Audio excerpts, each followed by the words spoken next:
While he was working there, he stumbled upon an article that said every race has a flag but the coon. That was 1913. Mr. Garvey said then, if it's the last thing I do, I will give this beautiful black and noble race a flag.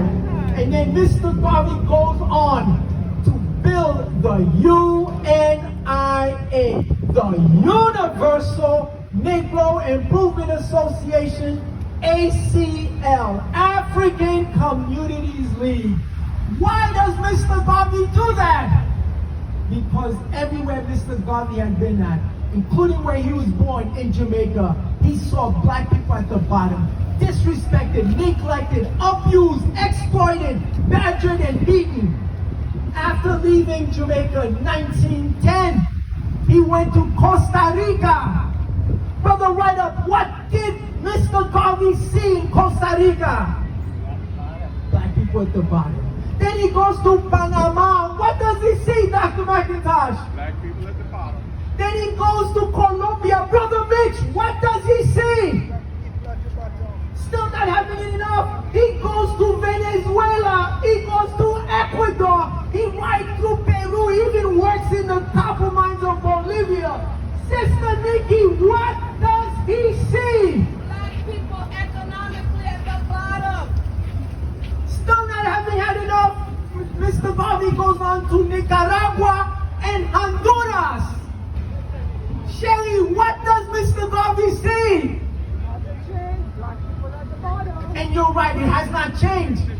This was over 100 years ago. So Mr. Garvey is running out of money. He gets back to Jamaica where he was born.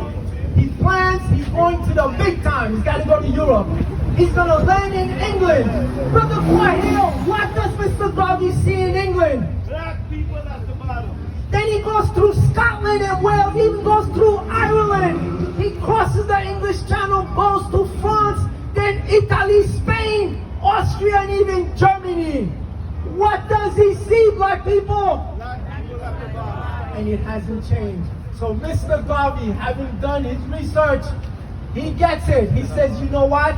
We are universally oppressed because of race. So then he says, any solution to this condition must involve race, and it must be first. That hence, race first. Your God must be your race. Your loved ones must be your race. Your concept of beauty must be your race. Your government must be your race. Your business plan must be your race. So he says, that's it. I've got it. I've got to go. I'm running out of money. I've got to go back to where I'm from, and then I'm going to build this organization. He gets back to Jamaica, and then on July 20th, 1914, Mr. Garvey is going to found and establish the UNIA. And he creates it as the universal solution to our conditions.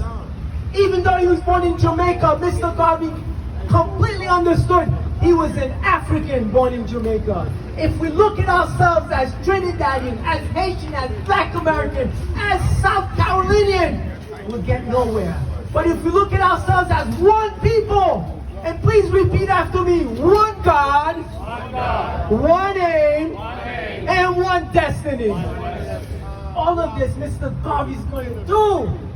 But anyway, before we have the flag ceremony, let me introduce to you the 10th successor to the Honorable Marcus Mosiah Garvey, the current President General of the UNIA. Please put your hands together and give him a round of applause. The Honorable Michael R. Duncan. Greetings, African. Greetings, African. A very good evening to you. We have to salute the flag. I don't know if you're going to have Marcus doing it later or you want me to do it now. Ode to the flag. Please, Marcus, ode to the flag, my dear brother.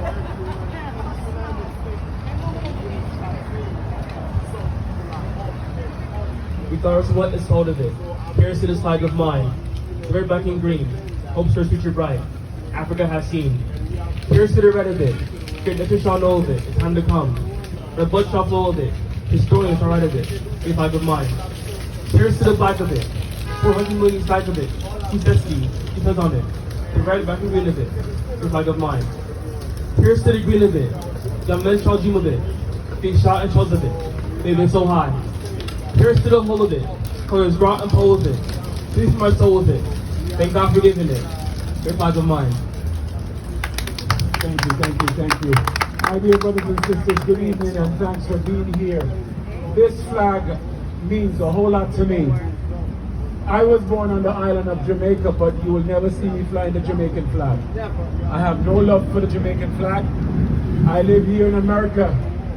I have no special love for the flag here. I visit Ghana and Liberia. I have no love for those flags from Ghana and Liberia. This flag is so special because it makes you and I one. It makes me no different from you. This flag signify you, signify me, signify us that we're under the banner of the red, black, and green. Brothers and sisters, by our colors, people shall know who we are. And the red, black, and green have spoken and have spoken well. So we have to continue to speak, my dear brothers and sisters. But we're in a position here. And as I'm in this country, I see the Arabs making the cry for Arabia. I see the Jews making the cry for the Jews. I see the Koreans making the cry for Korea. And I see the Chinese making the cry for China.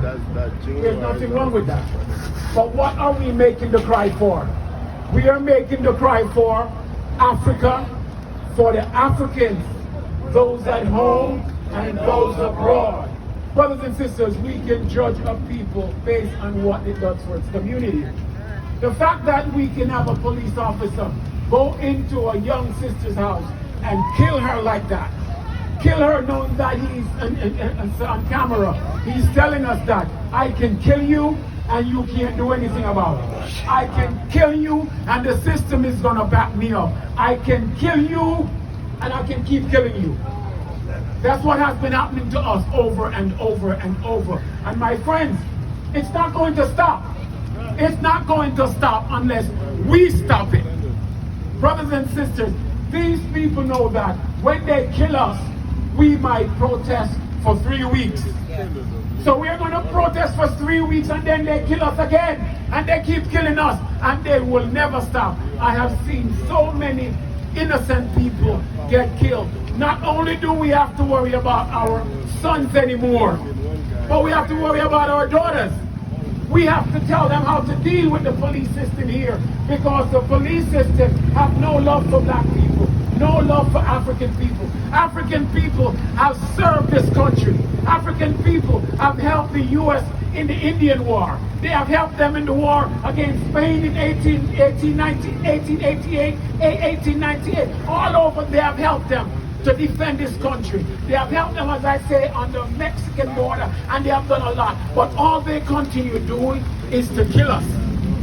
They used to wear the white uniforms, but now they changed their white uniforms to which color? Blue.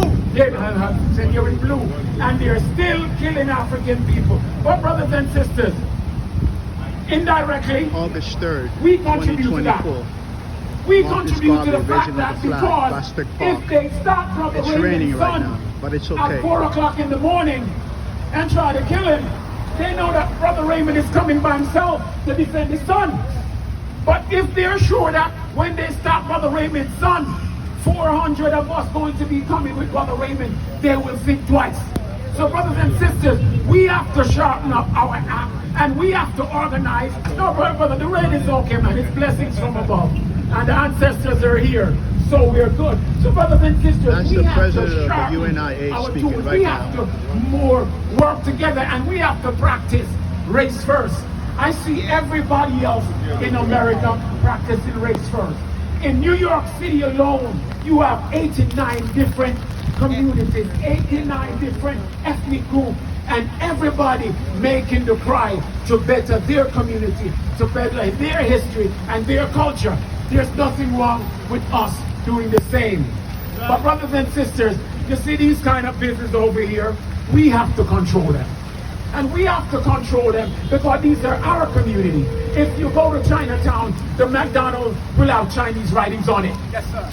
So why in our community, why we don't have black writings on what's on the McDonald's?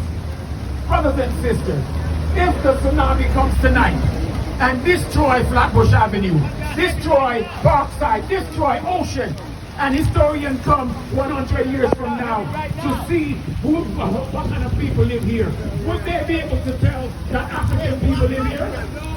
Will they be able to tell that African people live here? No, brothers and sisters. So we have to put our signs, we have to put our markings on our buildings, on our structure, and make it work for it.